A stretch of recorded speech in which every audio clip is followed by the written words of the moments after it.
BCD number 1340, clarified on 10th August 2010 at Bhairava, Nepal.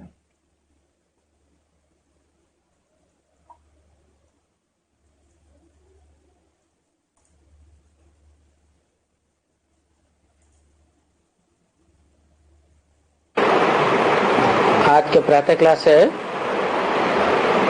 16 नवंबर 1968। मीठी मीठी रूहानी बच्चों, ये तो समझते हो कि हम देवताएं बन रहे हैं। Today's morning class is dated 16th November 1968.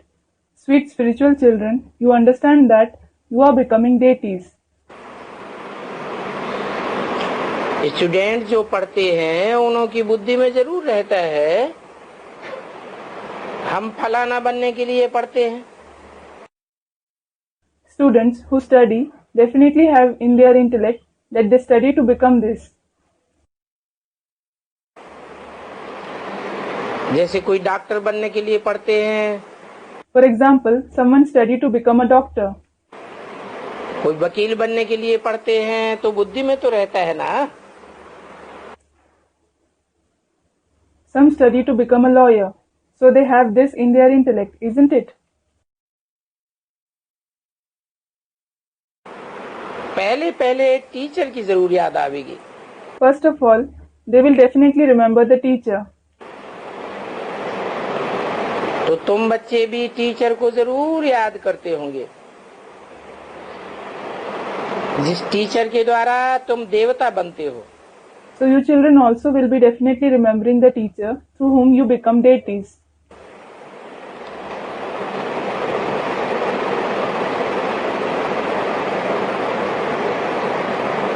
पढ़ाने वाला टीचर भी याद रहता है। The teacher also remains in your mind. Teacher का मर्तबा भी याद रहता है। The teacher's post also remains in the mind. Teacher doctor होता है तो पढ़ने वाला स्टूडेंट भी डॉक्टर बनता है। If the teacher is a doctor, the student who studies from him also become a doctor. Teacher barrister होता है तो पढ़ने वाला स्टूडेंट भी बैरिस्टर बनता है।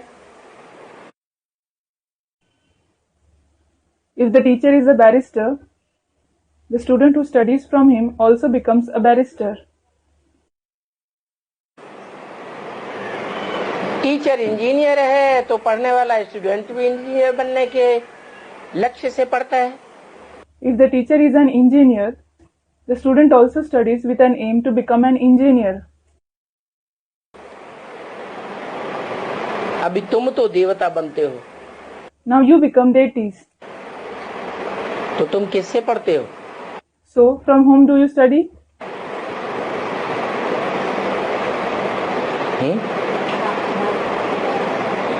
डॉक्टर से पढ़ने वाला डॉक्टर बनेगा।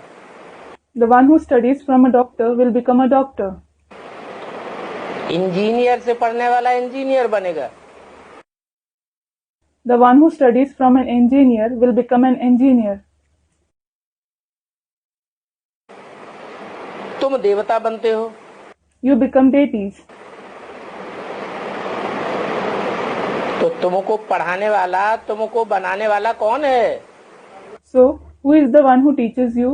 Who makes you deities? भगवान। भगवान तो भगवान भगवती बनाएगा। Student said, God. God? God will make us into God and Goddess. भगवान क्या बनाएगा? What will God make us?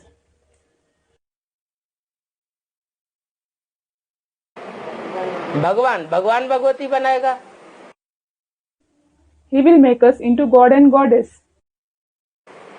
Engineer engineer बनाएगा, डॉक्टर डॉक्टर बनाएगा। Engineer will make his students into an engineer. Doctor will make his students into a doctor. तुम तो देवता बनते हो ना। You become deities, don't you? तो बनाने वाला कौन है? So who is the one who makes you this? Student said, Mahadev, that is the greatest deity. बनाने वाला भी जरूर देवता चाहिए, The one who makes us this should definitely be a deity too. परंतु मैं नर तन में प्रवेश करता हूं, But I enter a male body. मनुष्य तन में प्रवेश करता हूं, I enter a human body. पतित में प्रवेश करता हूं या पावन में प्रवेश करता हूं? Do I enter a sinful one or a pure one? है? पतित में प्रवेश करता हूं। Student said, in a sinful one. I enter a sinful one. तो देवताएं पतित तो नहीं होते हैं। So deities are certainly not sinful. देवताएं पतित होते हैं क्या? Are the deities sinful?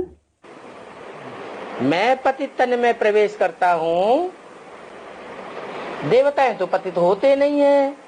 I enter a sinful body. Deities are certainly not sinful. पतित तन को पावन बनाकर देवता बनाता हूं। I transform the sinful body into a pure one and make it a deity. उस देवता को जो पहले पहले देवता बनता है उसका टाइटल क्या है? महादेव। देव देव Mahadev. What is the title of the one who becomes the first deity? Mahadev, the greatest deity. Dev, Dev, Mahadev. तो देवता से तुम देवता बनते हो। So you become deities through a deity. Sample तो चाहिए। एक सैंपल तैयार होता है तो तुम ब्राह्मण से देवता बन जाते हो। A sample is indeed required, isn't it? When one sample becomes ready, you change from Brahmins to deities. तो जो पहला देवता सो पहला क्षत्रिय, सो पहला वैश्य, पहला शूद्र, और फिर शूद्र से पहला ब्राह्मण बनता है। So the first deity himself is the first Kshatriya, that is warrior. He himself is the first Vaishya, first Shudra, and from Shudra he becomes the first Brahmin. Vaishya means a member of the merchant class. Shudra means a member of the fourth and the lowest division of the Indo-Aryan society.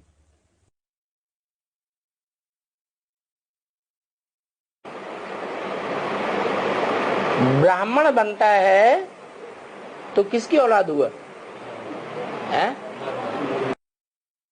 When he becomes a Brahmin, whose child is he? ब्राह्मण तभी कहा जाएगा जब ब्रह्मा की औलाद हो। He will be called a Brahmin only when he is the child of Brahma.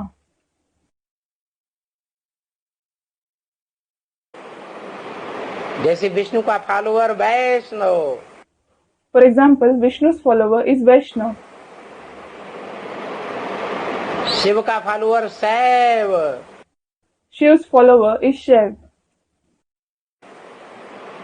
जिन का follower Jain. Jin's follower is Jain. एक मात्रा बढ़ती है ना फॉलोअर के अर्थ में। A syllable is added to bring the meaning of a follower, isn't it?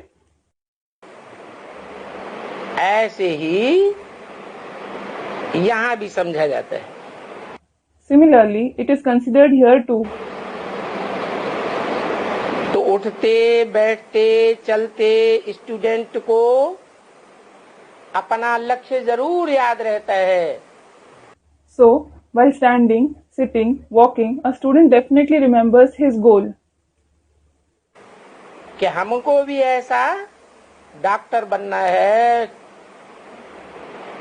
Engineer बनना है, मास्टर बनना है। I too have to become a doctor, an engineer, a master like him, that is the teacher.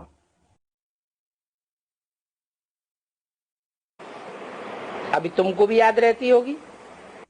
Now it will be in your mind too. तो ये तुम्हारा अनुभव है। So this is your experience.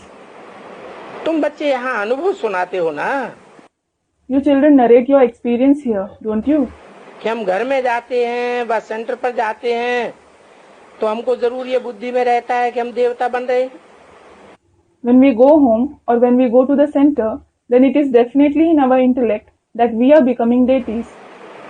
हम student बेहद की teacher के द्वारा पढ़ रहे हैं। We students are studying from the unlimited teacher. तो टीचर भी याद रहता है और तुमको तुम्हारा उद्देश्य भी याद रहता है So you remember the teacher as well as your goal, कि हमें मनुष्य से देवता बनना है, that you have to become deities from human beings, अथवा हम देवता बनने वाले हैं। or we are going to become deities. परंतु कौन सा देवता बनने वाले हैं, सो तो सिवाय इन लक्ष्मी नारायण के चित्र के और कुछ भी तुमको याद नहीं आवेगा, क्योंकि और तो कोई ऐसा सुंदर चित्र है ही नहीं। But as regards which deity are we going to become, you will not remember anything other than the picture of these Lakshmi and Narayan, because there is no other picture as beautiful as this. पढ़ाने वाला शिव बाबा भी याद रहते हैं, You also remember Shiv Baba who teaches. लेकिन वो पढ़ाते क्या हैं But what does he teach? वो भी तुमको याद है, क्योंकि ये पढ़ाई है विचित्र। You remember that as well because this knowledge is unique. ये चित्र लक्ष्मी नारायण का तो है, लेकिन वो नई दुनिया के, ये कोई इस पुरानी दुनिया की नहीं है। This is no doubt the picture of Lakshmi and Narayan, but they belong to the new world. They do not belong to this old world. इन देवताओं के आगे खुद मनुष्य जाकर के माथा टेकते हैं, क्योंकि ये देवताएं थे। Human beings themselves go and bow their head before these deities because these ones were deities. Aim object का ये एक ही चित्र है। This is the only picture of our aim and objective.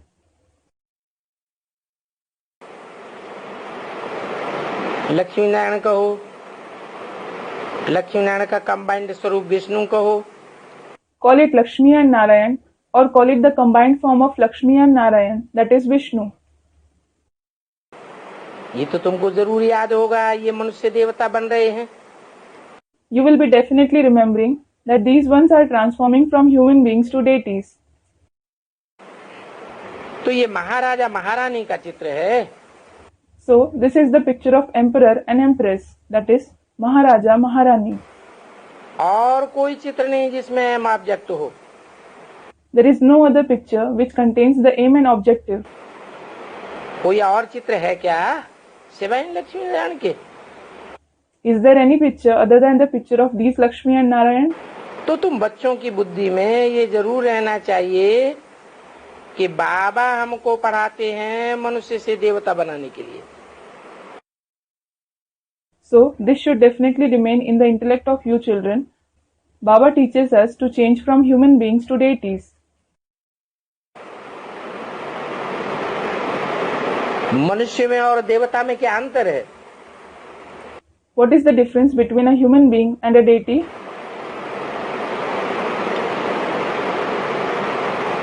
नाम ही है मनुष्य।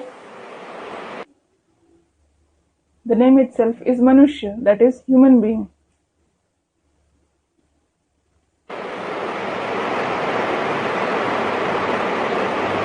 जिसका मन चलायमान हो उसको मनुष्य कहा जाता है। The one whose mind is inconstant, that is Chalayman, is called Manushya. और जिसका मन स्थिर हो जाए, एकाग्र हो जाए, आत्मिक रूप में स्थित हो जाए, उसको देवता कहा जाता है। And the one whose mind becomes constant, focused, the one who becomes constant in soul conscious form is called a deity. तो सारा भारत तो क्या सारी दुनिया में इन लक्ष्मी नारायण जैसा सुंदर चित्र और कोई नहीं है, क्योंकि राम सीता को भी तुम वास्तव में स्वर्ग के देवता नहीं कहेंगे। So, not just in India, there is no other picture as beautiful as that of these Lakshmi and Narayan in the entire world. Because you will not call Ram and Sita as the deities of heaven in reality. तुम्हारी अहम object ये लक्ष्मी नारायण बनने की है। Your aim and objective is to become like these Lakshmi and Narayan. और ये चित्र भी एक ही है जो तुम्हारे लिए रखा हुआ है। And this is the only picture of your aim that is kept for you.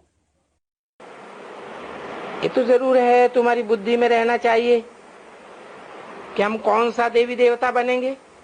It is certain that you should have this in your intellect, which deity you will become. चित्र तो जरूर चाहिए ना। The picture is definitely required, isn't it? तो ये चित्र है sample के रूप में तुम्हारे आगे। So this picture is in the form of a sample in front of you. और कोई भी अहम ऑब्जेक्ट का चित्र नहीं है। There is no other picture with aim and objective.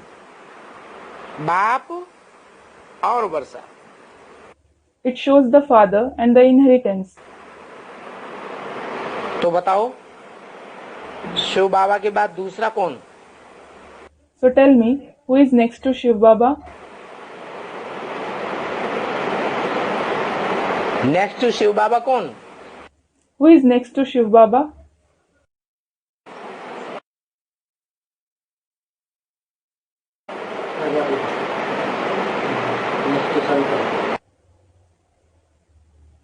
Student Prajapita, Shankar. और And student said Confluence Age Krishna.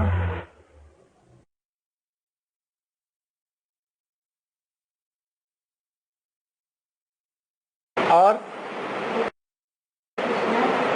जिनकी बात हो रही वो तो भूल ही गए।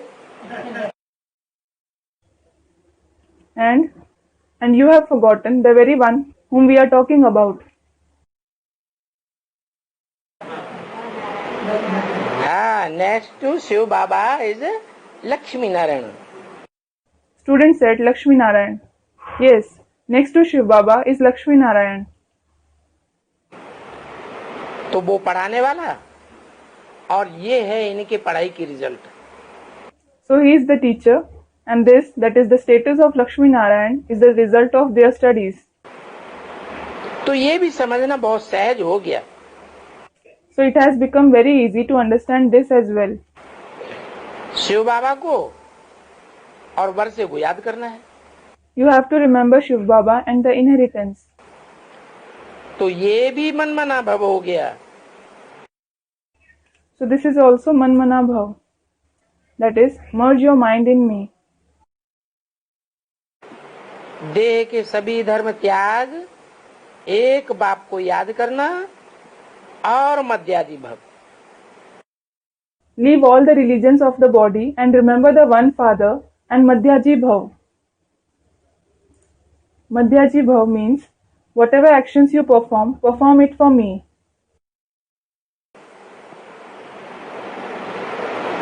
क्या अंतर है मनमना भव और मध्याजी भव में? What is the difference between Manmana Bhav and Madhyaji Bhav?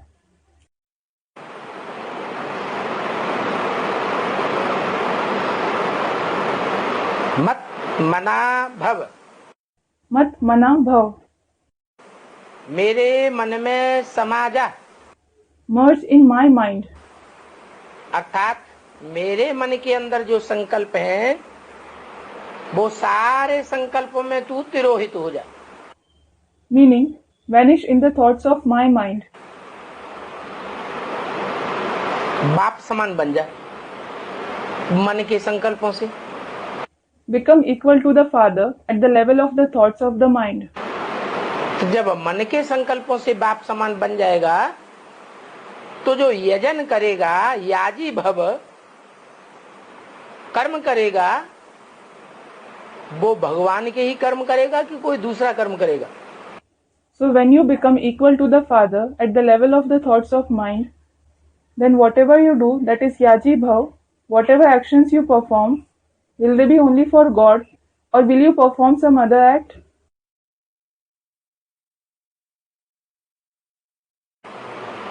भगवान के ही कर्म करेगा। You will perform only the actions for God. तो पहले है मनमना भव, फिर है मध्याजी भव। जो भी कर्म करे मेरे अर्थ कर्म कर। So first is Manmana Bhav and then is Madhyaji Bhav. Whatever actions you perform, perform it for my sake. जो भी यजन करे, जो भी स्वाहा करे, वो मेरे लिए स्वाहा कर। Whatever act of sacrifice you perform, whatever you sacrifice, sacrifice it for me. इस बात को समझने में कोई डिफिकल्टी नहीं है। There is no difficulty in understanding this topic. बाबा हमको नर से नारायण बनाते हैं, ये देवताएं हैं, और कोई प्रजा आदि का तो चित्र नहीं है। Baba transforms us from a man to Narayan. These are deities and there isn't any picture of subjects, etc. ये लक्ष्मी नारायण की डायनेस्टी है। This is the dynasty of Lakshmi and Narayan.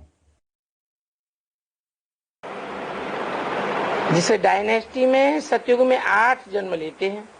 You have 8 births in the golden age in this dynasty. तो तुम कहेंगे हम इनकी सूर्यवंशी वंशावली में आवेंगे। So you will say that you will come only in their Suryavanshi dynasty, that is the Sun dynasty. तो तुम अपने घर में हो व कहाँ भी हो, अपने को सदैव स्टूडेंट समझो। So whether you are at your home or anywhere else, always consider yourself to be a student. कि बाबा हमारा टीचर है, हम ऑब्जेक्ट सदैव बुद्धि में रखनी है और साथ में दैवी गुण भी धारण करने। Think that Baba is our teacher. You have to always keep the aim and objective in your intellect. And along with that, you have to imbibe divine virtues as well.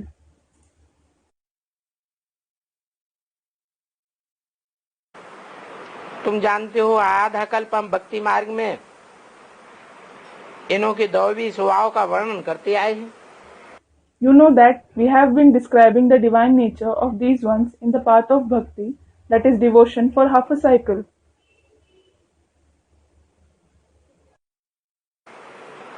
आसुरी स्वभाव और दैवी स्वभाव का कंट्रास्ट भी अभी तुम जानते हो। You also know the contrast between demonic nature and divine nature now. आगे कहते थे हम नीच हैं, कपटी हैं, पापी हैं। In the past, you used to say we are bad, deceitful and sinful. अभी तो तुम समझते हो कि हमको इन जैसा बनना है। Now you realize that you have to become like these ones, that is Lakshmi and Narayan. ऊंच से ऊंच पढ़ाने वाला बाप भी हमको मिला है और ऊंचे से ऊंचे एम ऑब्जेक्ट भी मिली है। We have found the highest on high Father who teaches us, and we have received the highest on high aim and objective too. तुम ऊंच से ऊंच पद पाते हो ना, इनसे ऊंचा दुनिया में और कोई पद नहीं मिल सकता। You achieve the highest post, don't you? You can't receive any post higher than this in the world.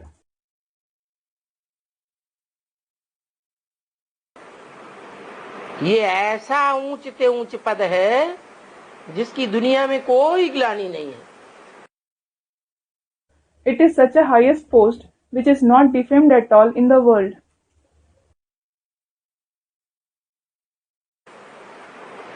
तैतीस करोड़ देवताओं की भी ग्लानि है।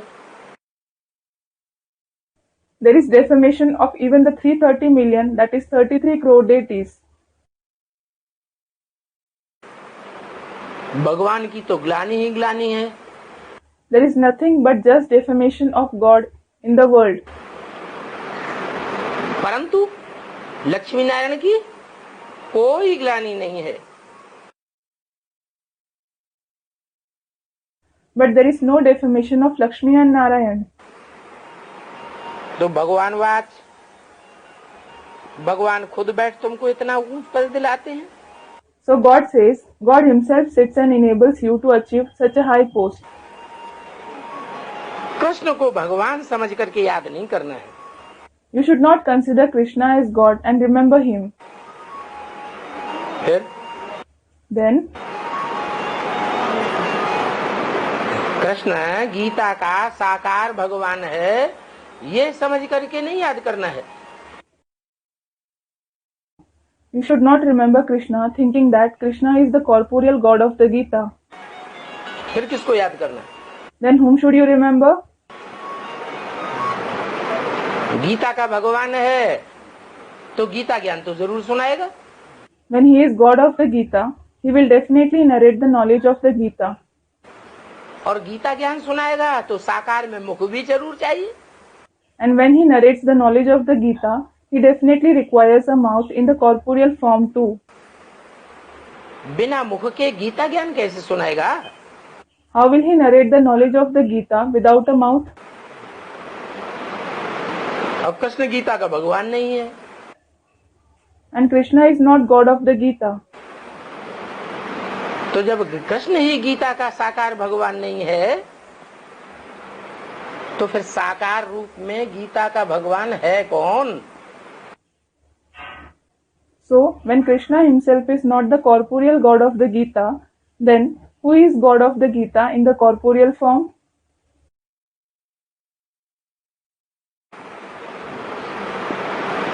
पहले पहले भगवान को याद करना पड़े ना।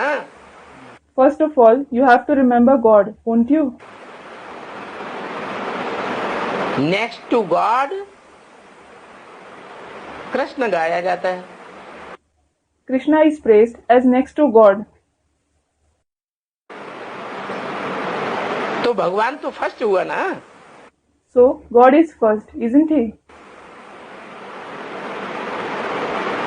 पहले भगवान को याद करो, First remember God, फिर कृष्ण बच्चे को, then the child Krishna. बाप का पद तो ऊंचा होता है ना। The father's post is higher, isn't it? तो बताओ, सतयुग में जो कृष्ण बच्चा पैदा होगा, मनुष्य सृष्टि का पहले पत्ते के रूप में पैदाइश होगी, उसका बीज बाप कौन हुआ? So tell me, who is the seed father of the child Krishna, who will be born in the golden age in the form of the first leaf of the human world? उसको जन्म देने वाला बाप कौन हुआ? Who is the father who gives birth to him? वो ही कहेंगे भगवान। They will say the same, it is God. कहेंगे कि शिव बाबा ये कृष्ण की रचना रचते हैं। It will be said that Shiv Baba creates this Krishna as the creation. तो शिव बाबा हो गया अलफ So Shiv Baba is Alaf और कृष्ण हुआ बे। and Krishna is Be. Alaf means first alphabet in Urdu language, vertical line. Be means second alphabet in Urdu language, horizontal line. Krishna छोटेपन में Prince है, Krishna is a prince in the childhood. Lakshmi Narayan ही छोटेपन में राधे कृष्ण थे। Lakshmi and Narayan themselves were Radha and Krishna in the childhood.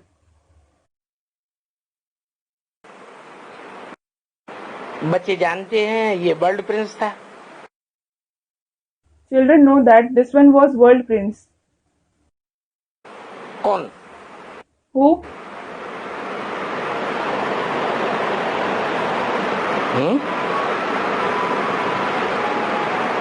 सारी world का Prince कौन था? Who was the prince of the entire world? Krishna को सतयुग का प्रिंस कहेंगे या वर्ल्ड प्रिंस कहेंगे? Will Krishna be called the prince of the golden age or world prince? सतयुग का प्रिंस था। He was the prince of the golden age. तो जो वर्ल्ड प्रिंस था सो अभी बेगर है। So the one who was world prince is a beggar now.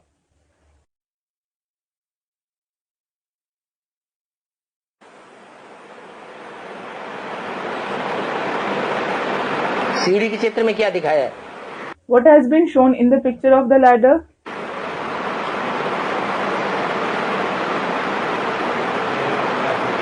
है कृष्ण वाली आत्मा खड़ी है या पड़ी है?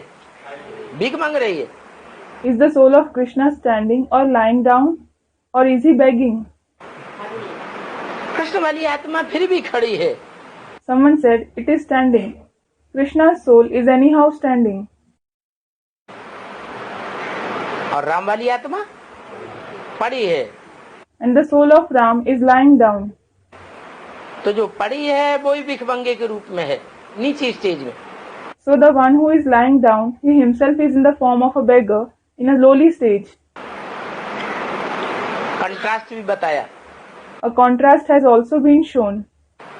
कृष्ण और क्राइस्ट का राशि मिलाते हैं, The horoscope of Krishna and Christ are matched. क्योंकि जो कृष्ण के जीवन में घटित हुआ है वो ही क्राइस्ट के रूप में बताते हैं। Because whatever has happened in the life of Krishna, the same is mentioned in the life of Christ. Krishna से हुए क्रिश्चियंस, वो क्राइस्ट से हुए Christians, Christians came from Christ. और कृष्ण से जो आगे देवताएं हुए हैं वो सतयुग के देवता हैं। And the deities who came after Krishna are the deities of the golden age. सतयुग के देवताएं उतरती कला वाले होंगे या चढ़ती कला वाले होंगे? Will the deities of the golden age be the ones with decreasing celestial degrees or with increasing celestial degrees? उतरती कला वाले होंगे। They will be the ones with descending celestial degrees. उनसे भी ऊंचे कोई होते हैं? Are there any soul higher than them?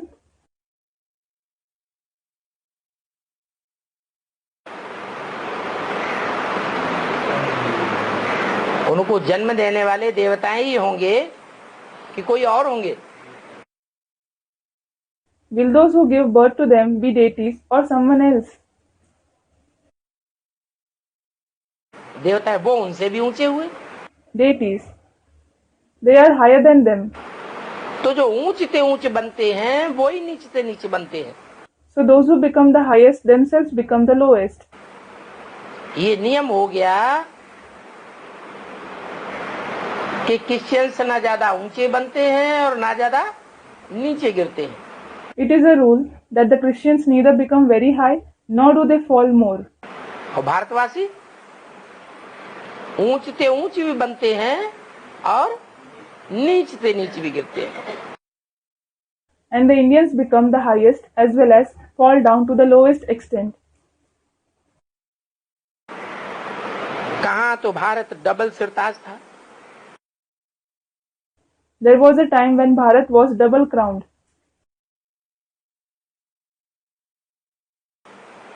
अभी तो देखो कंगाल बना पड़ा है। And now look, he has become a beggar. तो कृष्ण की राजाई नहीं कही जाती है। So Krishna's kingship is not praised. किसकी कही जाती है? Whose kingship is praised?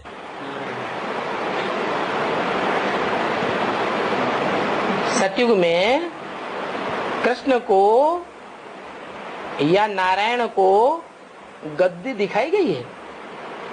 In the golden age, is Krishna or Narayan shown to have throne?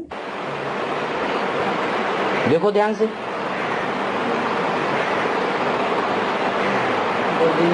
गद्दी नहीं है। और राम सीता को Look carefully at the picture. Someone said they don't have a throne. They don't have a throne. And what about Ram and Sita? Ram Sita को गद्दी है। Ram and Sita have a throne.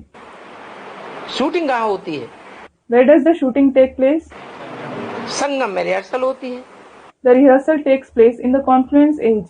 तो जरूर राम वाली आत्मा ने राजाई स्थापन की होगी। So definitely the soul of Ram will have established kingship. जो राजाई स्थापन करता है वो ही मालिक कहा जाता है। The one who establishes the kingship, he himself is called the master. अभी इस सारी पढ़ाई का मूल तंत्र क्या है? Now, what is the main essence of this entire knowledge? Shiv बाबा को याद करना। To remember Shiv Baba. पढ़ाने वाला टीचर तो जरूर याद रहेगा, न बच्चों को मालूम है ये हमारा बाप भी है।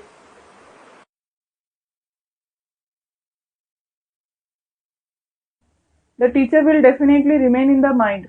The children don't know that this one is their father. मालूम भी है तो नंबर बार है। Even if they know this, they are number wise, that is, according to their capacity. Supreme बाप भी है, सुप्रीम टीचर भी है, सुप्रीम गुरु भी है। He is the supreme father as well as the supreme teacher, and he is the supreme guru too. अर्थात वो एक ही है जो सबका बेड़ा पार करने वाला है। Meaning, it is he alone who sails everyone's beda, that is boat, across. बेड़ा पार करने वाला, बेड़ा क्या होता है? The one who sails our beda across. What is a beda?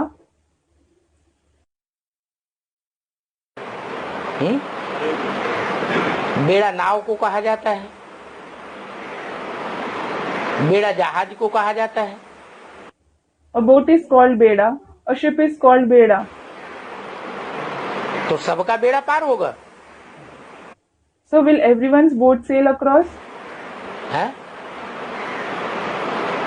नाव इस शरीर को कहा जाता है। This body is called boat. ये शरीर रूपी नवैया है जिसमें आत्मा रूपी बिछैया है। This is a boat-like body. In this, the soul is in the form of passenger, that is Bithaiya. बाप खिवैया है। The father is the boatman, that is Khivaiya. तो सनैया कहो, बेड़ा कहो, इसको विषय सागर से पार ले जाने वाला जो बाप है वो सारे बेड़ों को पार ले जाएगा। So call it a boat, a ship. Will the father who takes it across the ocean of vices take all the boats across? ये तुम्हारे लिए है। This applies to you. मनुष्य गुरु करते हैं, उनसे कोई पूछे। People make gurus. If anyone asks them कि गुरुजी महाराज हमको क्या मिलेगा तुम्हारी पढ़ाई से? Guruji Maharaj, what will we get through your knowledge? वो सन्यासी लोग तो कभी नहीं बता सकेंगे। Those sannyasis will never be able to say this. वो तो राजयोग सीखते ही नहीं और सिखला भी नहीं सकते। They neither learn Rajyog nor can they teach others. वो तो है ही हठ योगी। They are indeed Hatha Yogis, that is, those who perform rigorous physical exercises. ये तो निराकारी बाप ही है जो तुम निराकारी बच्चों को अर्थात आत्माओं को बैठ समझाते हैं। It is the incorporeal father alone who sits and explains to you incorporeal children, that is the souls. ये क्यों कहा? Why was this said? जिस समय ये मुरली चल रही थी उस समय आत्मा बने हुए थे क्या? When this Murli was being narrated, had they become souls? और बाप पढ़ा रहा था क्या? And was the father teaching? है? जिस समय ये मुरली चल रही थी 68 में 68 में उसमें बाप पढ़ाता था क्या? When this Murli was being narrated in 68, did the father used to teach at that time? है? कौन पढ़ाता था? Who used to teach? Practical में पढ़ाने वाला, प्रैक्टिकल माने शरीर के सहित, कौन था? The teacher in practical. Practical means with a body. Who was it? माँ पढ़ाने वाली थी। The mother was the teacher. बाप तो पढ़ाने वाला नहीं था। The father was certainly not the teacher. यहाँ तो बताया वो बाप भी है, टीचर भी है और एक ही रूप से सदगुरु है। Here it has been said that he is the father, the teacher as well as the Sadguru through the same form. जो माँ के रूप में पढ़ाने वाला था, माँ के रूप में पढ़ाने वाली शख्सियत बाप, टीचर, सदगुरु नहीं थी। The one who was taught through the form of the mother, the personality who taught through the form of the mother was not the father, the teacher and Sadguru. तो जो बाप, टीचर, सदगुरु नहीं थी उसको निराकारी कहें। So should the one who was not the father, the teacher and the Sadguru be called incorporeal? निराकारी कहें या साकारी कहें? Should he be called incorporeal or corporeal? Brahma तो साकारी था। Brahma was corporeal. बाद में बाप भी बनता है, टीचर भी बनता है, गुरु भी बनता है, लेकिन निराकारी कैसे? Later on, the father becomes the father, the teacher as well as the guru, but he is incorporeal. How? Stage से निराकारी। He is incorporeal through his stage. और बच्चों को भी निराकारी बनाता है। And he makes the children incorporeal as well. इसलिए बोला आत्मा रूपी सुई की सारी कट जब तुम बच्चों की उतरती है बेसिकली, तब तुम बच्चे डायरेक्ट बाप से सीखते हो। This is why it has been said, when the entire rust of the needle-like soul is removed at the basic level, you children learn directly from the father. जब तक तुम्हारी आत्मा रूपी सुई की बेसिकली सारी कट नहीं उतरी हुई है, तब तक तुम अपन को ज्योति बिंदु आत्मा समझ ही नहीं सकते। Unless the entire rust of your needle-like soul is removed at the basic level, you cannot consider yourself to be a point of light soul at all. तो बेसिक में चलने वाले जिन जिन बच्चों की आत्मा रूपी सुई की कट उतर जाती है और अपन को आत्मा समझने लग पड़ते हैं, उन आत्मा रूपी निराकारी बच्चों को मैं डायरेक्ट आकर के पढ़ाता हूँ। So the children, following the basic knowledge, whose needle-like soul's rust is removed and who start considering themselves as a soul, I come and teach those incorporeal children in the form of souls directly.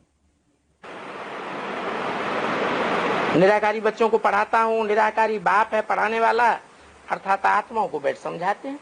I teach the incorporeal children, the incorporeal father is the teacher, meaning he sits and explains to the souls. माना जो basic में पढ़े हुए हैं वो आत्मा रूपी बच्चे हैं या देह अभिमानी है? What does it mean? Are those who studied the basic knowledge children in the form of a soul, or are they body conscious? देह अभिमानी सांडों को बैठ नहीं पढ़ाता हूँ। I do not sit and teach body conscious bulls. किसको पढ़ाता हूँ? Whom do I teach? तुम आत्मा बनने वाले बच्चों को मैं पढ़ाता हूँ। I teach you children who become souls. पढ़ाने वाला बाप तो एक ही है। The father who teaches is only one. माने ब्रह्मा के तन में वो ही पढ़ाता था और बाप के रूप में भी वो ही पढ़ाने वाला है। It means he himself used to teach through the body of Brahma, and he himself is the one who teaches through the form of the father as well. लेकिन फर्क क्या है दोनों में? ब्रह्मा के तन में साकारी था और बाप के रूप में निराकारी है। But what is the difference between both of them? He was corporeal through the body of Brahma and is incorporeal through the form of the father. तो बच्चों की बुद्धि में बाप का एक्यूरेट वो रूप बुद्धि में बैठना चाहिए। So, the accurate form of the father should sit in the intellect of the children. और दैवी गुण भी धारण करने। And you have to imbibe divine virtues as well. हमारा बाबा ज्ञान का सागर है, सुख का सागर है, उनकी महिमा अलग है। Our Baba is the ocean of knowledge, ocean of happiness. His glory is different. देवताओं की महिमा अलग है। And the glory of the deities is different. Shiv के चित्र में भी उनकी महिमा लिखी हुई है। In the picture of Shiv also, his glory has been written. जो शिव के चित्र में महिमा लिखी हुई है वो महिमा देवताओं की नहीं हो सकती है। The glory that is written in the picture of Shiv cannot be the glory of the deities. क्या लिखी हुई है शिव के चित्र में महिमा? What glory has been written in the picture of Shiv? है? Someone said something. जो 32 करोड़ वाला चित्र बनाया है उन्होंने, उसमें महिमा लिखी हुई है। They have prepared the picture of 32 rays. They have written his glory in it. तो जिन्होंने बनाया है वो तो इस बात को समझते नहीं है। So those who have prepared it certainly do not understand कि महिमा साकार की होती है या बिंदी की होती है। whether the glory is of a corporeal one or of a point. तो उन्होंने तो बिंदी का चित्र समझ लिया है, निराकार बनाया है, या साकार समझते हैं? Student said, of the corporeal one, but they have considered it to be the picture of a point. Have they depicted the incorporeal one, or do they consider it to be the corporeal one? उन्होंने बनाया है निराकार का चित्र, लेकिन बाप तुमको बैठ समझाते हैं कि उसमें लिंग भी बना हुआ है 32 किरणों वाले चित्र में। They have prepared the picture of the incorporeal one, but the father sits and explains to you that a ling is also made in the picture of 32 rays. Ling means the symbolic representation of male organ. In the path of bhakti, it represents the incorporeal form of Shiv. और उसमें बिंदु भी रखा हुआ है। And a point is placed in it as well. बिंदु है निराकार की यादगार, और जो लिंग है वो साकार की यादगार है। The point is memorial of the incorporeal one, and the ling is memorial of the corporeal one. साकार की यादगार लिंग क्यों है? Why is the ling a memorial of the corporeal one?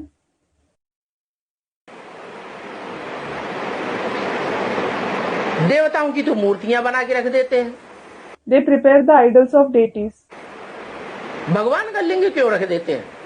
Why do they keep a ling of God? क्योंकि भगवान जिस तन में प्रवेश करते हैं उस तनधारी को पहले पहले आप समान निराकारी बनाते हैं। निराकारी का मतलब इंद्रियों का भान न रहे। It is because the body in which God enters, he makes that bodily being equal to himself, that is, incorporeal first of all. Incorporeal means that there should not be any consciousness of the Indriya. Indriya means parts of the body. ऐसी stage हो जाए जैसे कान होते हुए भी कानों से सुनते ही नहीं है। The stage should be like this. It is like he doesn't listen at all through the ears despite having ears. सारी दुनिया ग्लानि करती रहे और वो एक कान से सुनता है, दूसरे कान से निकाल देता है। The entire world may keep defaming him, but he listens through one ear and leaves it out through the other. कोई ध्यान नहीं देता, नहीं तो हमारे सामने कोई हमारी ग्लानि करे तो हमें तो गुस्सा आ जाए। He doesn't pay any attention. Otherwise, if anyone defames us in front of us, we will become angry. आएगा कि नहीं? आता है या नहीं आता है? Will we or not? Do we become angry or not? आता है गुस्सा। We do become angry. लेकिन उसे कोई गुस्सा नहीं आता। But what about him? He doesn't become angry at all. देखते हुए आंखों से न देखना, जैसे कि आंखें हैं ही नहीं। He doesn't see despite seeing through the eyes, as if he doesn't have eyes at all. कर्मेंद्रियों से कर्म करते हुए भी कर्म न करना और उन कर्मेंद्रियों के कर्म का कोई प्रभाव न हो। He doesn't perform actions through the karmendriya, that is, parts of the body used to perform actions despite performing actions, and there is no effect of the actions performed through those karmendriya. चाहे वो कोई भी कर्मेंद्रियां क्यों न हो, ज्ञानेन्द्रियां हो या भ्रष्ट इंद्रियां हो। Be it any karmendriya, whether they are the Gyanendriya or the Bhrashtindriya. Gyanendriya means sense organs. Bhrashtindriya means corrupt organs. उन कर्मेंद्रियों का संग का रंग लगा करके कल्याण करेगा, लेकिन अकल्याण नहीं हो सकता। He will bring only benefit by applying the color of the company of those karmendriya, but it cannot bring harm. तो बताया कि कृष्ण के चित्र में भी महिमा लिखी हुई है और शिव बाबा के चित्र में भी महिमा लिखी हुई है। So it was said that the glory has been written in the picture of Krishna as well as the picture of Shiv Baba. क्या अंतर है? What is the difference? देवताओं की महिमा अलग और शिव बाबा की महिमा अलग। Someone said there is glory of deities. The glory of deities is different and the glory of Shiv Baba is different. और देवताओं की महिमा अगर शिव बाबा की महिमा के ऊपर रख दें तो फिर क्या फर्क पड़ेगा? And if the glory of deities is mentioned as the glory of Shiv Baba, then what difference will it make? हाँ, A student said, deities are bound in the celestial degrees. Yes. वो है कलातीत कल्याण कल्पांतकारी।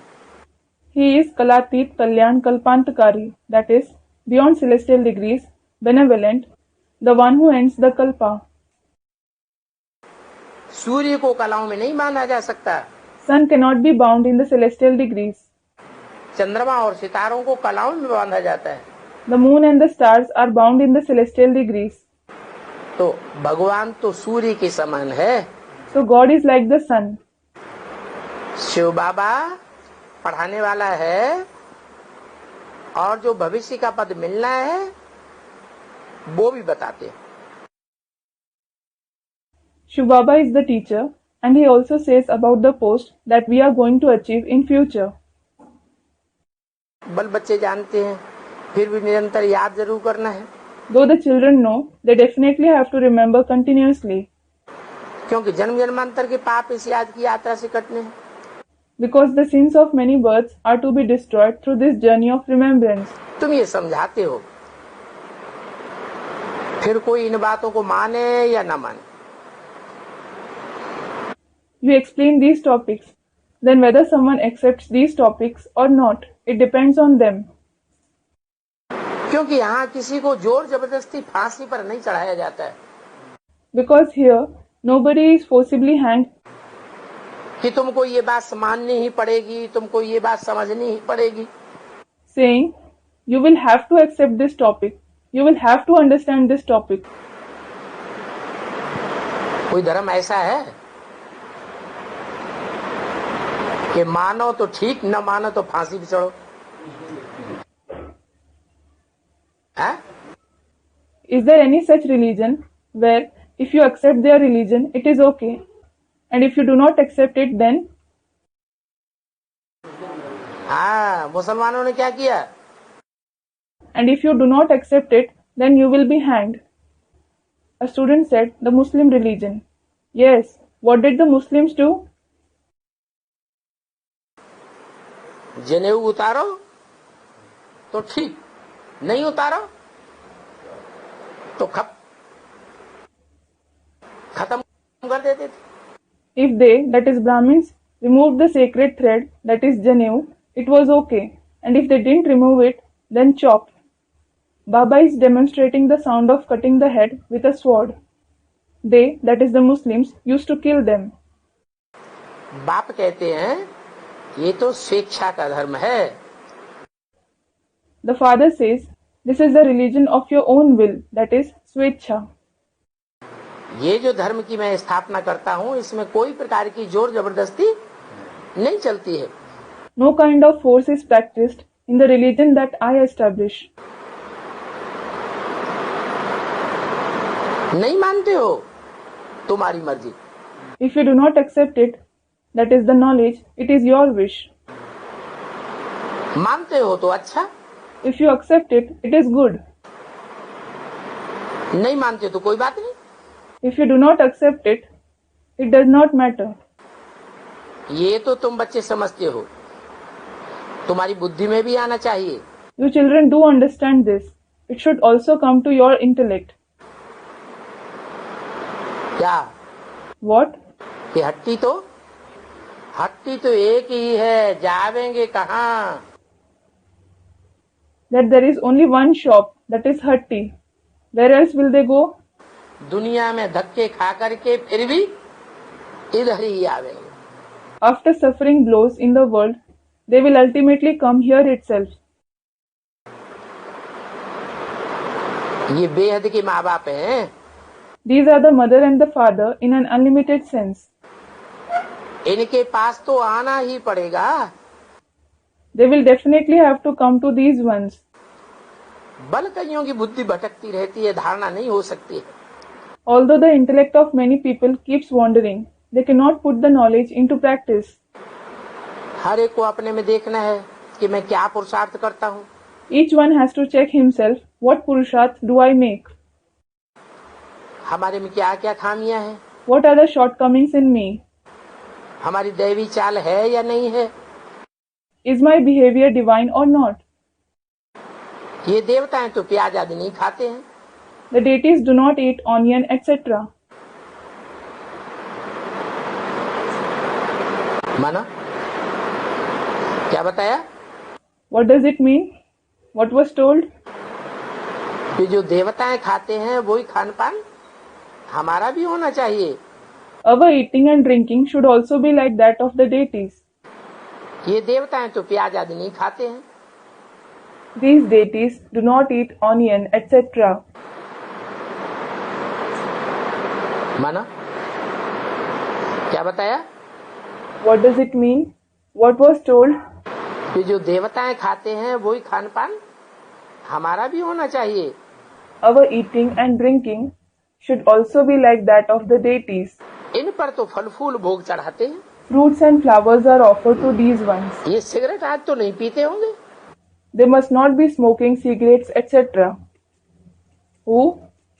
कौन? देवताएं। The deities. तुम्हारे में कोई है तो बताओ जो कब कब सिगरेट आदि पी लेते हो।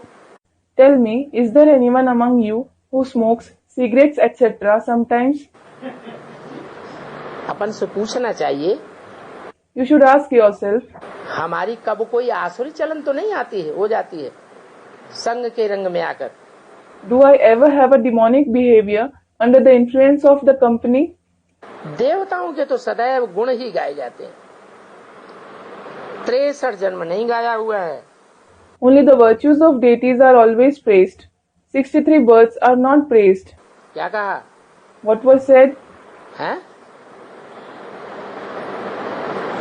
देवताओं के 63 जन्म गाए जाते हैं या 21 जन्म गाए जाते हैं? Are the 63 births of the deities praised, or are the 21 births praised? क्योंकि पहले तो सिर्फ एक शिव बाबा के ही गुण गाते हैं। Student said something. It is because initially the virtues of only one Shiv Baba are praised. अब व्यभिचारी भक्ति होती है, Bhakti is unadulterated, avabhichari. फिर देवताओं की भक्ति शुरू करते हो। Then they start the bhakti of deities. तो अपने दिल से पूछना चाहिए, ऐसी कोई अशुद्ध चीज खानी नहीं चाहिए। So you should ask your heart. You should not eat any such impure thing. पान भी भल खाओ। You may eat pan, that is betel leaves as well. देवताओं को पान चढ़ाते हैं ना।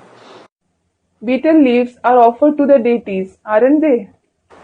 पान भल खाओ, You may eat pan, परंतु पान में तंबाकू नहीं होनी चाहिए। but it should not contain tobacco, that is tobacco. सुपारी काट के मैनपुरी की तंबाकू बनाते हैं ना। Supari, that is betel nut of Mainpuri, is cut to prepare tobacco, don't they? Mainpuri, a place in Uttar Pradesh, state of northern India. Tobacco means here a mixture of betel nut and tobacco. तंबाकू नहीं होनी चाहिए, खुशबू जैसी चीजें होनी चाहिए। It should not have tobacco. It should have fragrant things. नशे जैसी चीजें क्यों होनी चाहिए? Why should it contain any intoxicating thing? वो तो हद का नशा है। That is intoxication in a limited sense. तुम्हारा है कौन सा? Which one is yours? तुम्हारा तो नारायणी नशा है। Yours is Narayani intoxication. That is Narayan's intoxication at the thought of getting Narayani, that is Lakshmi. बाबा को मालूम है वल्लभाचार्यों के पास बाप नहीं मिलते हैं। Baba knows that you cannot find the father with the Vallabhacharis, that is a Brahmin sect.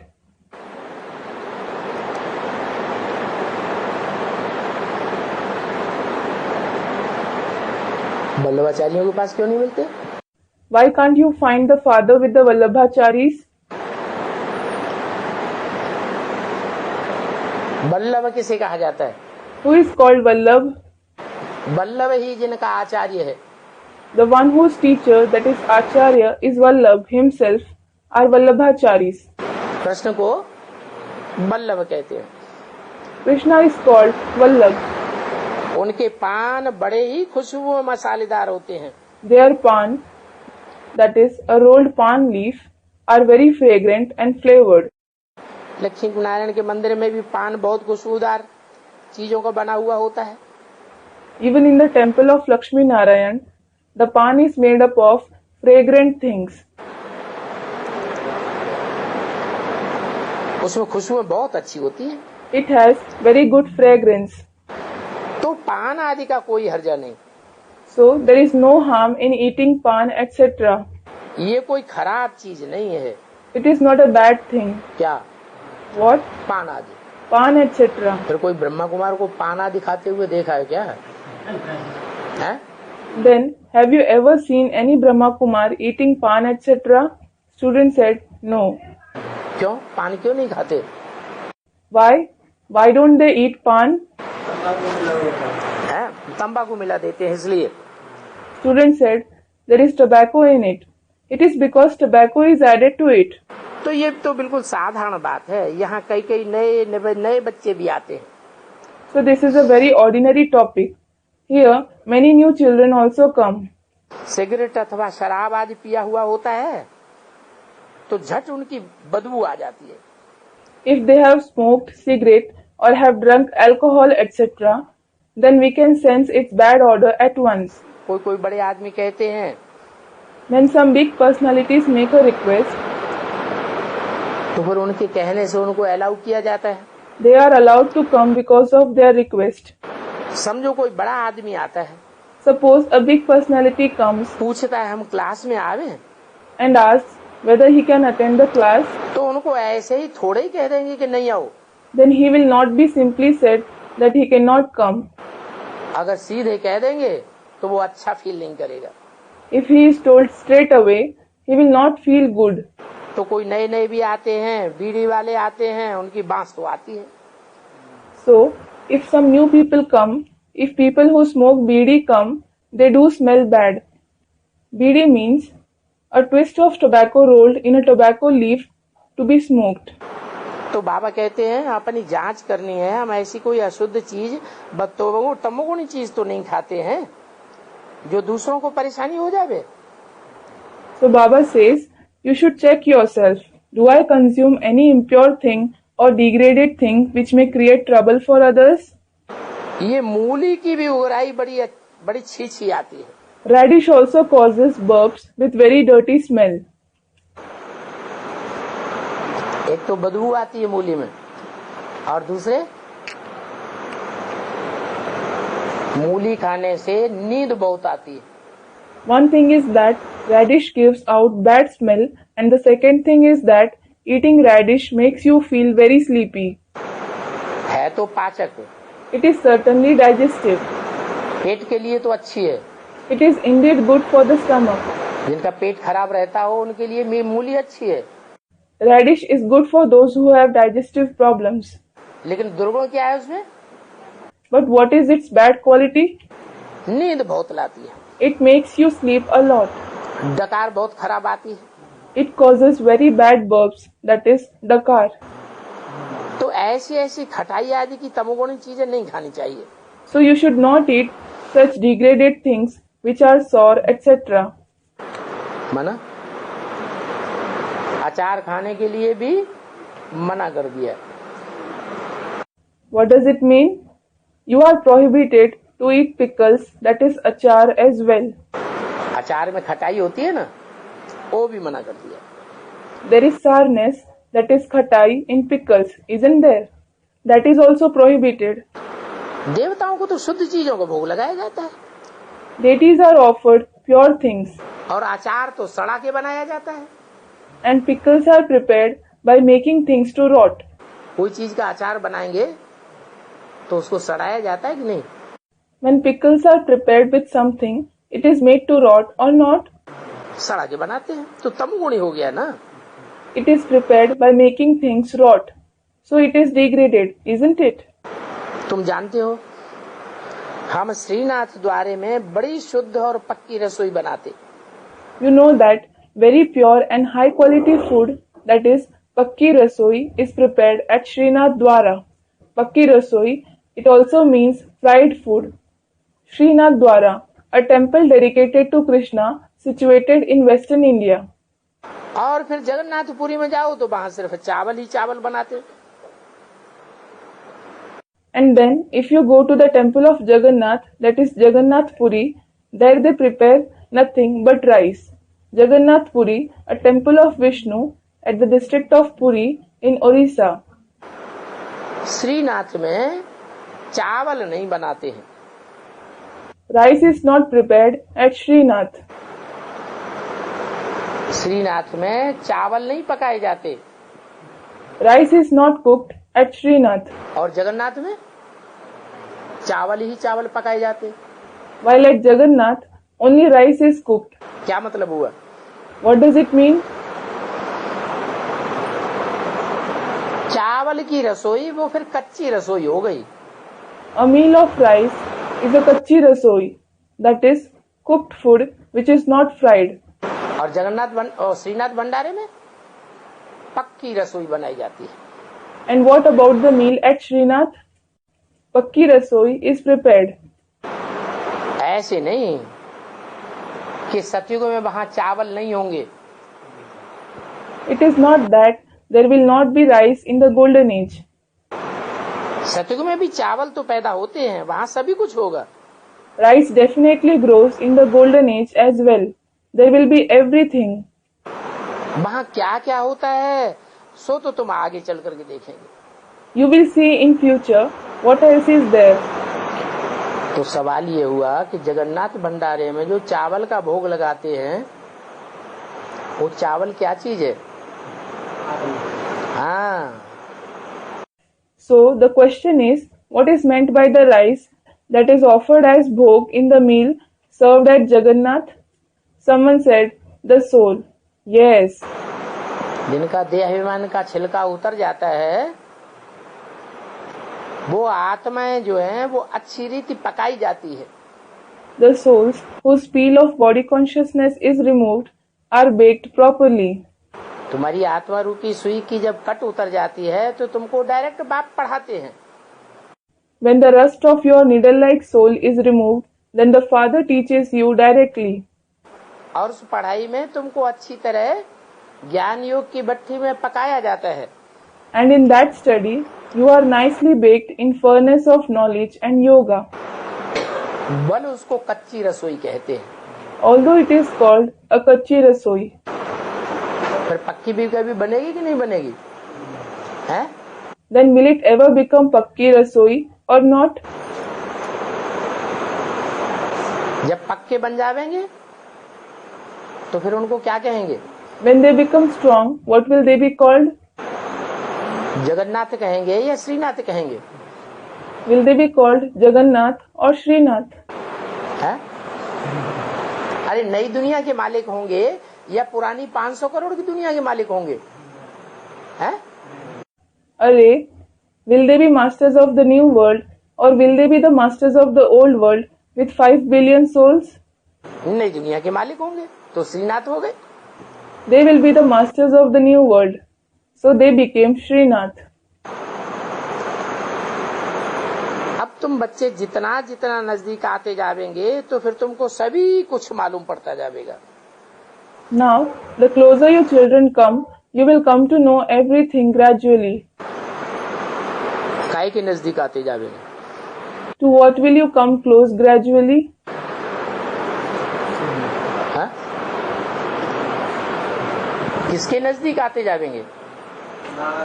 हाँ, To whom will you come close gradually? A student, Narayan. Yes. माना बेसिक में बाबा से दूर थे बाप के या बाप के नजदीक थे? It means, were you far from the father in basic knowledge or were you close to the father? Basic में बाप से दूर थे और अब एडवांस में बाप के नजदीक आते जाते हैं। You were far from the father in the basic knowledge and now you keep coming closer to the father in the advanced knowledge. जितना नजदीक आते जाएंगे तो तुम बच्चों को सभी कुछ मालूम पड़ता जाएगा। The closer you come, you children will come to know everything gradually. अपने अनेक जन्मों की कहानी भी मालूम पड़ जाएगी। You will also come to know the story of your many births gradually. बाबा कहते हैं बच्चे थोड़ा आगे बढ़ो तो तुमको बहुत साक्षात्कार होंगे। Baba says, children, proceed a little ahead, then you will have a lot of visions. अभी भी बहुतों को साक्षात्कार होते रहते हैं। Even now, many have visions. कहते हैं हम देवता बनते हैं। They say, we become deities. और तो कोई ऐसे बता ही नहीं सकता कि ये तुम्हारी एम ऑब्जेक्ट है। Nobody else can say, this is your aim and objective. ये बनने की कौन सी पढ़ाई होती है ये भी कोई नहीं जानते। Nobody knows which study makes you like this. Gita में भल है, Although it is mentioned in the Gita, परंतु वो लोग समझते थोड़े ही हैं। those people do not understand. क्या है गीता में? What is mentioned in the Gita? Gita में नर अर्जुन को नारायण बनने की पढ़ाई की बात आई है। The knowledge given to man Arjun to transform into Narayan is mentioned in the Gita. परंतु वो समझते नहीं हैं कि नर से नारायण कब और कैसे बनाते हैं। But they do not understand when and how he transformed him from a man to Narayan. ये सभी बातें बाप आकर समझाते हैं। The father comes and explains all these topics, और अभी तुम अच्छी रीत समझते हो। and now you understand nicely. तुम बच्चे जब बैठते हो तो ये सब बातें बुद्धि में रहना चाहिए। When you children sit, all these topics should be in your intellect. हम मनुष्य देवता बन रहे हैं। We are becoming deities from human beings. हमारे में कौन से अवगुण हैं जिनको हमें निकालना है? What are the bad traits in us that we have to remove? उन अवगुणों के कारण हम बाप को याद नहीं करते हैं। We do not remember the father because of those bad traits. बाप को याद न करना ये भी पहला अवगुण है। Not remembering the father is also the first bad trait. याद नहीं करेंगे तो हमारे पाप भी नहीं कटेंगे। If we do not remember the father, our sins will not be destroyed either. तो मुख्य है याद की यात्रा। So the main thing is the journey of remembrance. इसमें माया के तूफान बहुत आते हैं। We face lots of storms of Maya in this. बहुत विघ्न पड़ते हैं। Many obstacles are created. बाप कहते हैं बाप को भूलना नहीं है। The father says, we should not forget the father. क्योंकि बाप तुम्हारा टीचर भी है और गुरु भी है। Because the father is your teacher as well as guru. बाप को भूलो तो टीचर को याद करो, टीचर को भूलो तो गुरु को याद करो। If you forget the father, remember the teacher. If you forget the teacher, remember the guru. हम पढ़ाई पढ़ने वाले स्टूडेंट हैं ना। We are students who study the knowledge, aren't we? ये पद पाने वाले हैं। We are going to achieve this post. तुम्हारे ये एम ऑब्जेक्ट बुद्धि में खड़ा है। This aim and objective is fixed in your intellect. आगे तो हम ये कुछ भी नहीं जानते थे, अभी समझते हो बाबा हमारा टीचर भी है, बाप भी है। Earlier, we did not know anything. Now we understand that Baba is our teacher as well as the father. बाप समझते हैं The father thinks, ये हमारे बच्चे हैं, हम भी ब्रदर्स हैं। these are my children. We too are brothers among ourselves. बाकी हम सभी को सदगति देते हैं, ये पहले हम नहीं समझते थे। And we did not realize in the past that he brings true liberation of all of us. भगवान फादर है, परम पिता है, God is the Father. He is the Supreme Father. जबकि उनको परम पिता कहते हो तो निराकार समझ करके तो नहीं कहते। When you call him the Supreme Father, you certainly do not consider him to be incorporeal and say so. बाप के तो बच्चे जरूर होंगे। The Father will definitely have children. तुम जानते हो परमात्मा है, You know that he is the Supreme Soul. हम सभी आत्मा हैं। We all are souls. जो अच्छे अच्छे बच्चे हैं उन्हों की बुद्धि में तो ये जरूर आता होगा, मुख से कहते भी हैं हम सभी भाई भाई हैं। This would certainly come in the intellect of the nice children, and they also say through their mouth, we all are brothers among ourselves. Hindu मुस्लिम सिख ईसाई कहते हैं परंतु अर्थ नहीं समझते। क्या अर्थ है? They say Hindu, Muslim, Sikh, Isai, that is Christians, but they do not understand the meaning. What is the meaning? है? हाँ, कैसे भाई भाई? Someone said, all are brothers. Yes, how are they brothers? यहाँ हिंदू मुस्लिम सिख ईसाई बैठे हैं क्या? है? Are Hindus, Muslims, Sikhs and Christians sitting here? यहाँ तो सब हिंदू थे पहले और हिंदू से अभी ब्राह्मण बन गए। Here, everyone was a Hindu before, and now they have become Brahmins from Hindus. तो वो हमारे लिए तो ठीक है, हम भाई भाई हैं। So it is all right for us that we are brothers among ourselves. लेकिन ये जो कहावत है हिंदू मुस्लिम सिख ईसाई हम आपस में भाई भाई, ये कैसे है? But how is this saying, that is Hindu, Muslim, Sikh, Isai, हम आपस में भाई भाई, that is Hindus, Muslims, Sikhs and Christians are brothers among themselves applicable? Someone said it is about seed. बीच की? It is about the middle. बीच माने? What does middle mean? Someone said the seed. हाँ, जब भगवान आते हैं तो पहले पहले जिन बच्चों को ईश्वरीय ज्ञान ईश्वरीय पहचान मिलती है वो पहलौटी के बच्चे 4 बच्चे हैं। Yes, when God comes, the children who get God's knowledge, God's recognition first of all, those first-born children are 4 in number. जिनमें एक देवी देवता सनातन धर्म का बीज होता है, दूसरा क्रिश्चियन धर्म का बीज होता है, कोई बौद्ध धर्म का बीज होता है, कोई इस्लाम धर्म का बीज होता है। Among them, one is the seed of the ancient deity religion, the second is the seed of the Christian religion, one is the seed of the Buddhist religion, and one is the seed of the Islam. तो चारों आपस में क्या हो गए? So what did all the 4 become among themselves? चारों आपस में भाई भाई हो गए। All the 4 of them became brothers among themselves. उन्हीं की सारी दुनिया संतान बन जाती है। The entire world becomes the children of those very ones.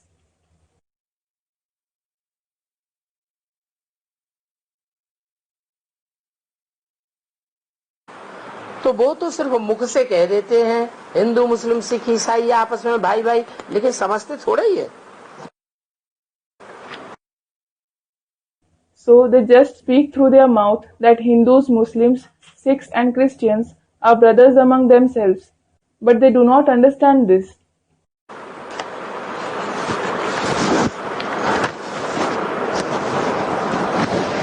तो ऐसे बाप को जिनको अच्छी रीति समझना चाहिए, उन्हें समझने के बजाय पत्थर ठिक्कर में डाल दिया है। So, instead of understanding such father, who should be understood properly, they have put him in stones and lumps of soil. तो बताओ फिर बच्चों का क्या हाल होगा? So tell me, what will be the condition of the children? 16/11/68 की वाणी का तीसरा page. Third page of the Vani dated 16/11/68. बाप को पत्थर बित्तर में ठोक देने से खुद भी पत्थर बुद्धि बन गए। By putting the father in stones and walls, they themselves also have become the ones with stone-like intellect.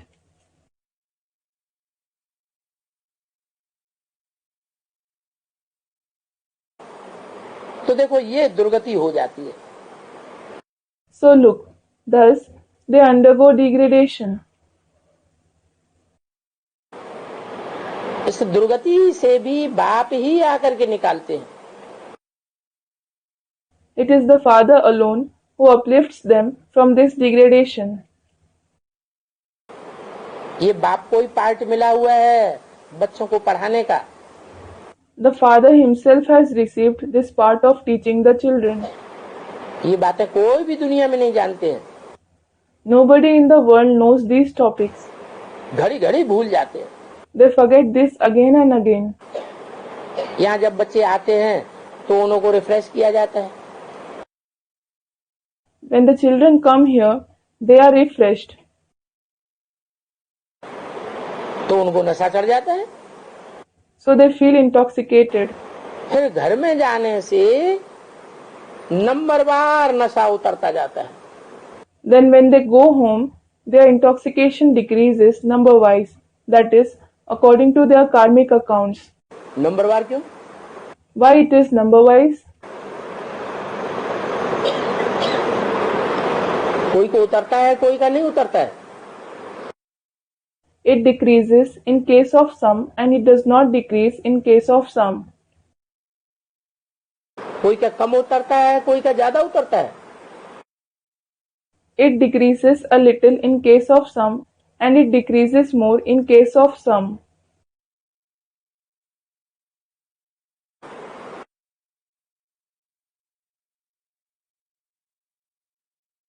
ये नंबरवार क्यों होता है? Why is it number-wise?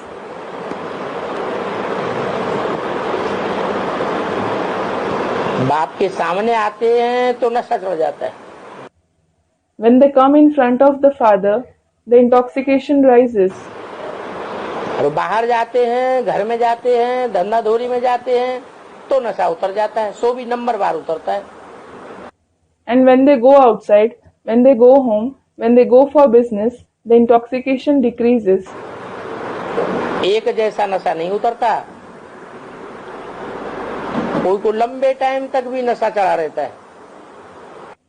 And it decreases number-wise. That is, according to their karmic accounts. The intoxication does not decrease alike.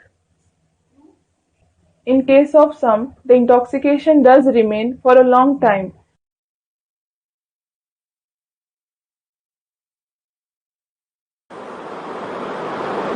कोई को थोड़े संग के रंग में आते हैं और नशा उतर जाता है। And in case of some, the intoxication decreases by coming in the color of the company a little.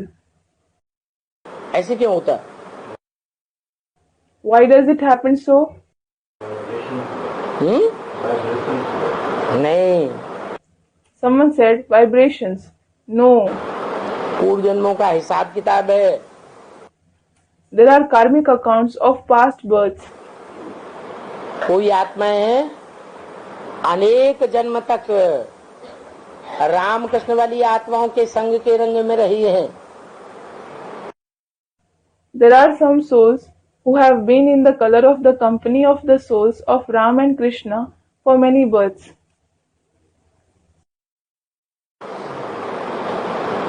तो भाव स्वभाव संस्कार उनको खींचता रहता है। So that nature and sanskar keeps pulling them.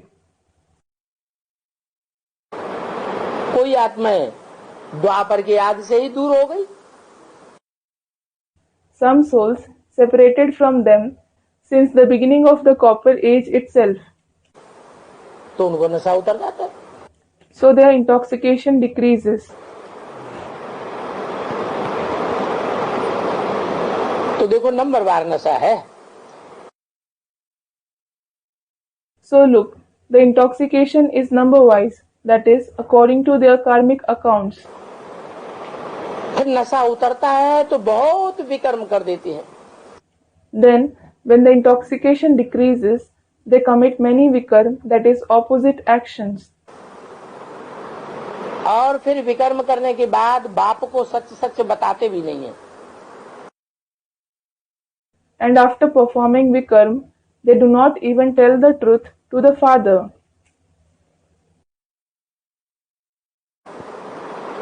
बहुत अच्छे अच्छे फर्स्ट क्लास बच्चे भी बाप को सच्ची दिल की बात नहीं सुनाते हैं। Even many nice first-class children do not truthfully narrate the topics of their heart to the father. गरीब साधारण बच्चे झट अपने दिल की बातें बाबा को बता देते हैं। Poor and ordinary children say the topics in their heart to the father immediately.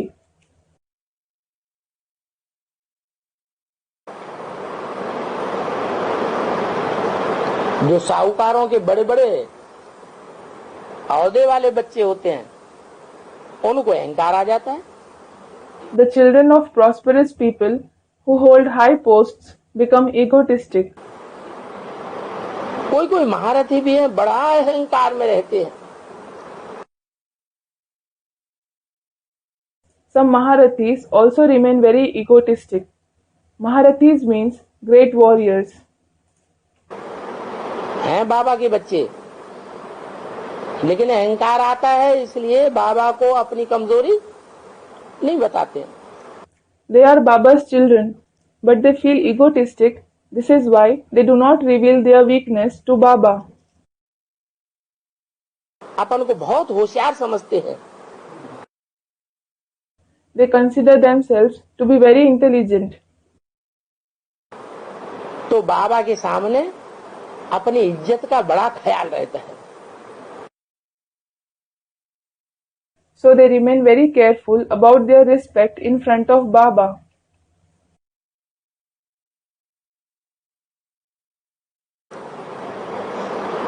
अहंकार आता है। They feel egotistic. अपनी जीवन कहानी लिखने से दिल शिकस्त हो जाएंगे। They will be disheartened by writing their life story, that is Jeevan Kahani, to Baba. पता नहीं बाबा कोई को दिखला देंगे तो क्या होगा। They think, what if Baba shows it, that is the life story, to someone? हम बाबा को लिख करके दें और बाबा कोई को दिखला दें तो I will give in writing to Baba, and what if Baba shows it to someone? तो हमारी नाक नीची हो जाएगी। Then I will lose my respect. तो ये अहंकार हुआ ना। So this is ego, isn't this? वो तो सभी जानते हैं। इस दुनिया में अजामिल जैसे सभी पापात्मा हैं। Everyone knows that in this world, all are sinful souls like Ajamil. Ajamil means a great sinner. तुम भी जानते हो हम पहले पूरे बंदर थे। You also know that we were completely like monkeys before. ये भी तुम्हारे साथ पूरा अजामिल पूरा सूरदास था। कौन? This one was also a complete Ajamil, complete Surdas along with you. Surdas, a famous poet who was blind. Who?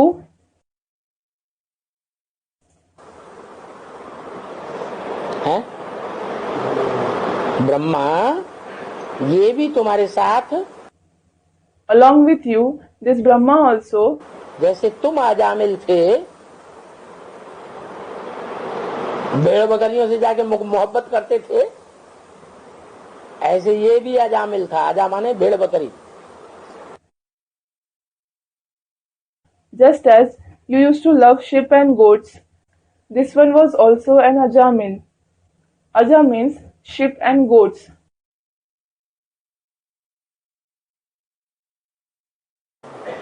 ये भी पूरा सूरदास था। This one was also a complete Surdas. एक टाइटल और बढ़ा दिया।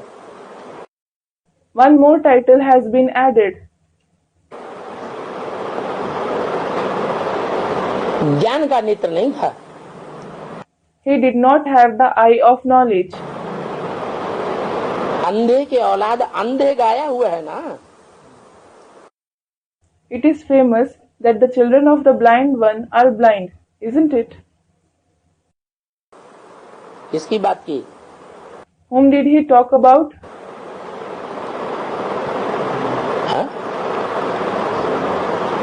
ब्रह्मा की बात कर रहे हैं। He is talking about Brahma.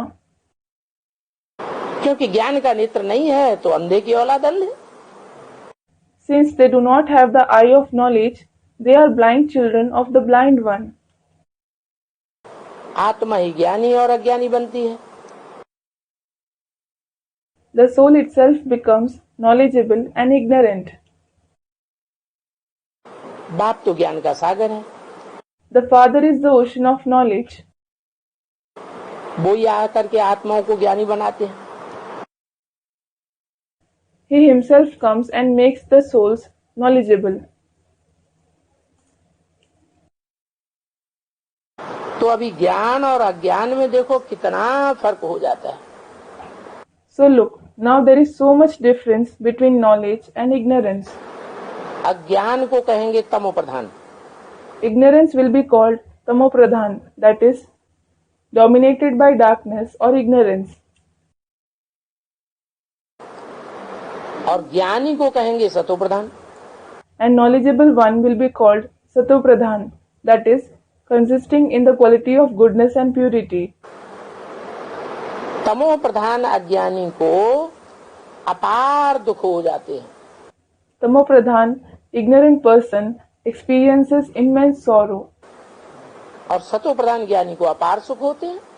And satopradhan, knowledgeable person, experiences immense happiness.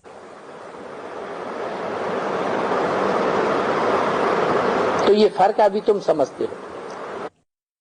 So now you understand this difference. अच्छे अच्छे बच्चों के दिल पर रहता है। It remains in the heart of the nice children.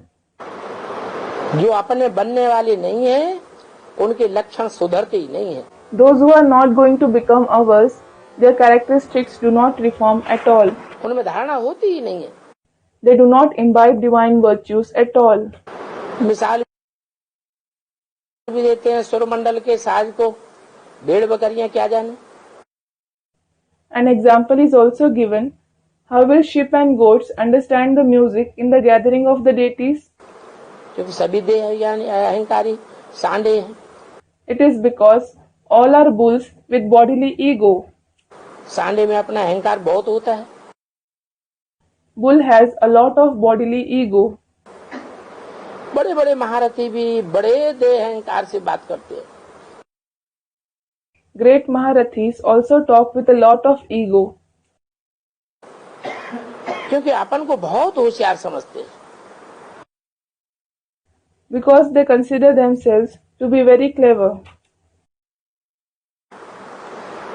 बाप दादा के आगे भी अपना सांडापना दिखाते रहते हैं। They keep showing their bull-like nature in front of Bap Dada as well. क्योंकि अपना अहंकार तो रहता है ना। Because they do have their ego, don't they? यहाँ तो बहुत मीठा बनना है। Here, you have to become very sweet. इतना मीठा बदलना है जो स्वभाव और स्वभाव बिल्कुल बदलता हुआ दिखाई दे। You have to become so sweet that it should be visible your nature is changing completely. मुख से सदैव रतन निकले। Always gems should emerge from your mouth. देह अभिमानी है तो रतन ही निकलेंगे। If you are soul conscious, only gems will emerge. देह अभिमान में आने से जरूर पत्थर निकलेंगे। When you become body conscious, definitely stones will emerge. इसलिए ड्रामा के प्लान अनुसार स्थापना में समय लग जाता है। This is why it takes time for establishment as per the drama plan. जब सांडापना निकल जाएगा तब वो अवस्था हो जाएगी। When the bull-like nature vanishes, then you will achieve that stage. तो टाइम लगता है। So it takes time. पहले नंबर में है देह अभिमान। At the first number is body consciousness. फिर दूसरे नंबर में काम। Then at the second number, lust. फिर क्रोध, फिर लोभ, मोह। Then anger, then greed, attachment. देह अभिमान में आने से ही फिर और विकार लगते हैं। Other vices emerge only when you become body conscious. ये देह अभिमान बड़ा दुश्मन है। This body consciousness is a big enemy.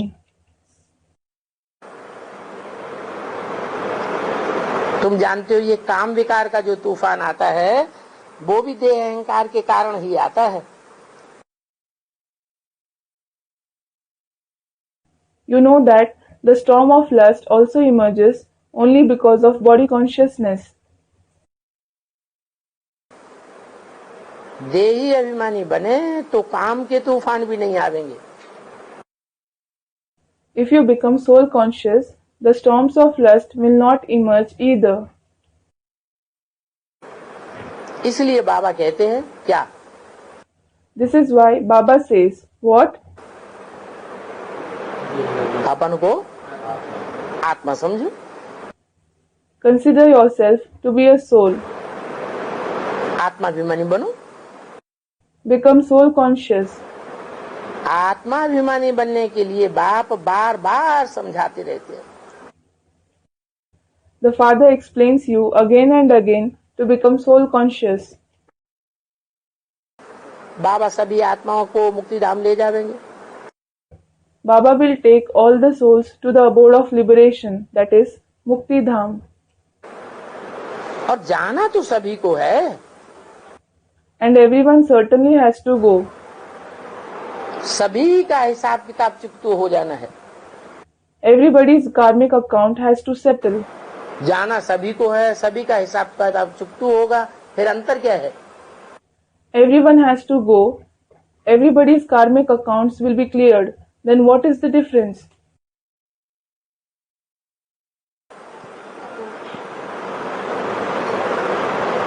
जाने वालों में अंतर है कुछ भी नहीं।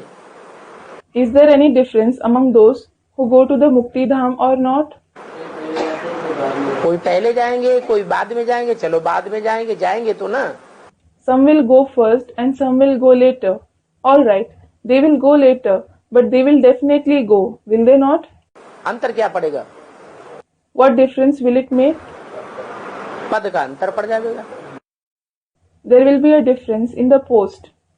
पहले पहले वो जाएंगे जिन्होंने बाप की बात पर ध्यान दिया और अच्छा सा पुरुषार्थ किया। Those who paid attention to the versions of the Father and made good purusharth, that is, spiritual effort, will go first.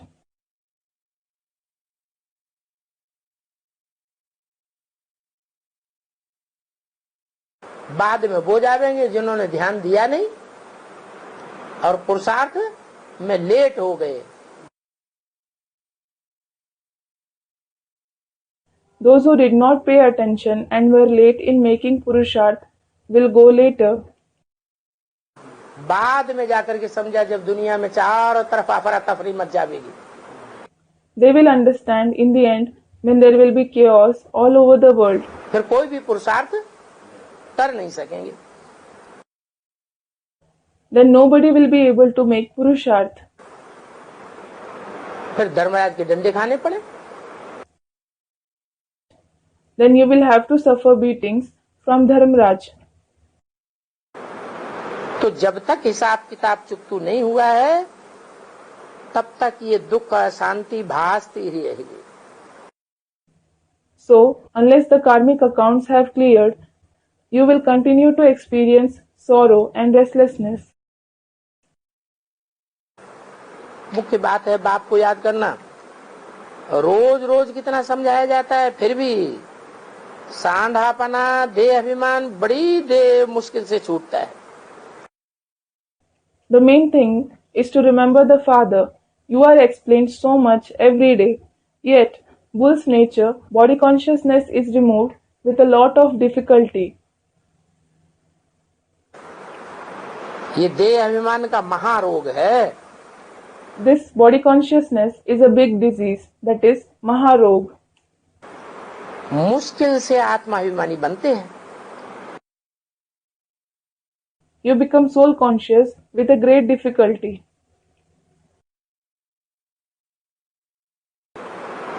देह अभिमान छोड़ना बड़ा मुश्किल समझते हैं. Leaving body consciousness is considered to be a very difficult task. देही अभिमानी बने तब काम पर जीत पा सके. You can gain victory over lust when you become soul conscious. बंदर के आगे भल हाथी आवे, कोई बंदूक लेकर के आ जावे. Even if an elephant comes in front of a monkey, if a person comes with a gun, बंदूक लेकर के बंदर के सामने खड़ा रहे, बंदूक तान के, if he stands in front of monkey with a gun aiming at it, तो भी क्या करेगा? what will it do? बंदर क्या करेगा? What will the monkey do? है? It will growl. घुड़की मारेगा. It will keep growling. गुर गुर करते रहते हैं. They keep growling. इसलिए बंदर और मनुष्य की शिकल एक जैसी बनाई देगी. This is why they make the face of a monkey and a human being alike.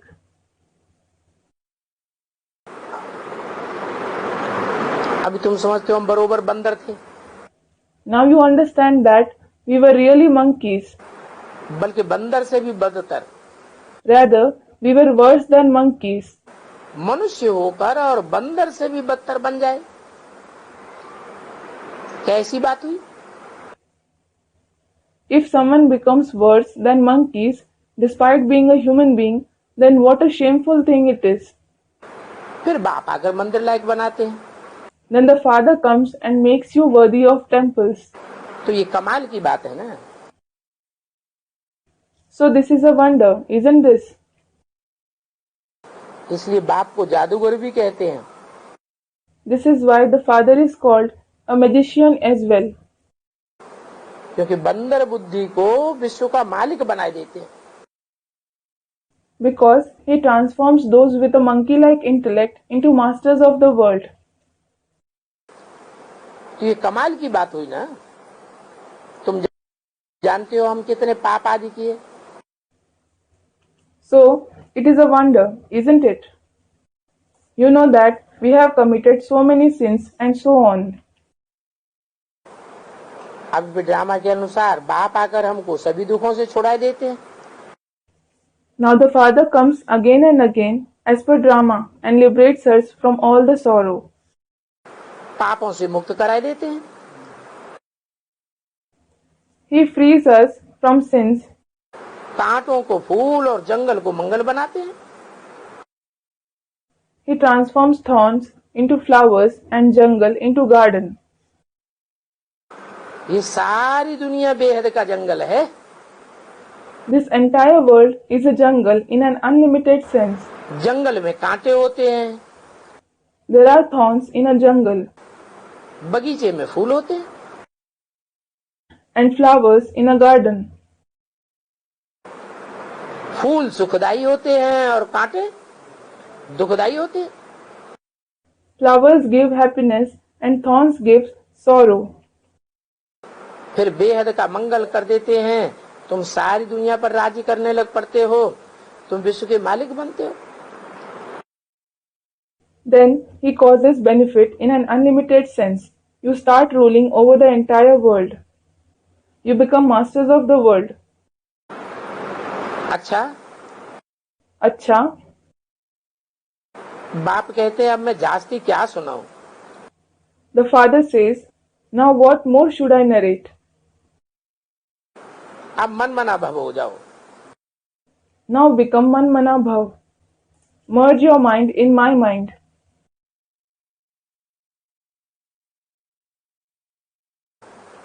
सभी को यही बताते रहो कि बेहद के बाप को याद करो, बाप स्वर्ग की बादशाही देते हैं।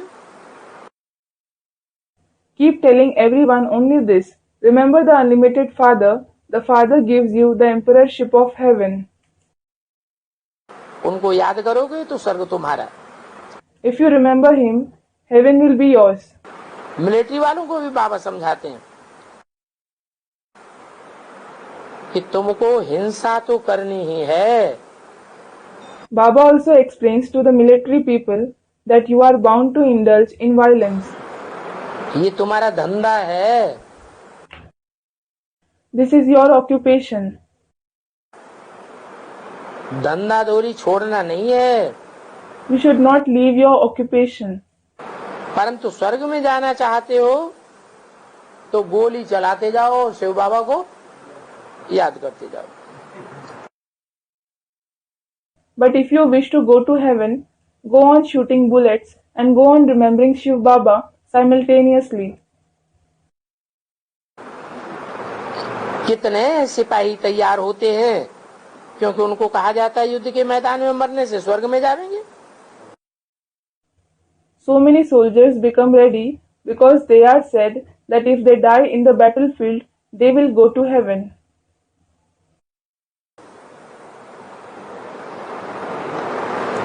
बच्चों को समझाया जाता है परंतु बच्चे यहाँ का यहीं भूल जाते हैं। Children are explained, but whatever is taught to them, they forget it here itself. बाहर जाते हैं और जैसे के तैसे बन जाते हैं। When they go out, they become just like they were. अच्छा, ओम शांति। अच्छा, Om Shanti.